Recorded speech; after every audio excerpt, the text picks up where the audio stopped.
సంధ్య theatre తొక్కిసలాటకు సంబంధించి సంధ్య theatre తొక్కిసలాట ఘటనలో రిమాండ్ రిపోర్టు ఆర్టీవీ చేతిలో ఉంది. మరికొద్దిసేపట్లో రిమాండ్ రిపోర్ట్ డీటెయిల్స్ మీకు వివరించబోతున్నాను.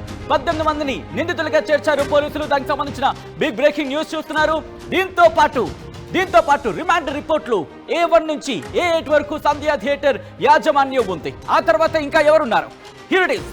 A9, A10 గా సంధ్య థియేటర్ మేనేజర్, లోయర్ బాల్కనీ ఇన్ఛార్జ్లను పేర్కొన్నారు పోలీసులు. ఆ తర్వాత ఇక్కడ ఇదిగో అల్లు అర్జున్ ని A11 గా చేర్చారు పోలీసులు. ఆ రిమాండ్ రిపోర్ట్ కాపీకి సంబంధించిన బ్రేకింగ్ న్యూస్ చూస్తున్నారు. A12 నుంచి A17 వరకు అల్లు అర్జున్ సిబ్బంది, బౌన్సర్ల పేర్లను నమోదు చేశారు ఆ రిమాండ్ రిపోర్ట్ లో. A18 గా Mythri movie producer, oh my god interesting, A18 గా మైత్రి మూవీ ప్రొడ్యూసర్స్ ని కూడా చేర్చారంటే అర్థం చేసుకోవచ్చు. సంధ్య థియేటర్ తొక్కిసలాట ఘటనకు సంబంధించి remand report, in fact remand case dairy బయటకు వచ్చింది.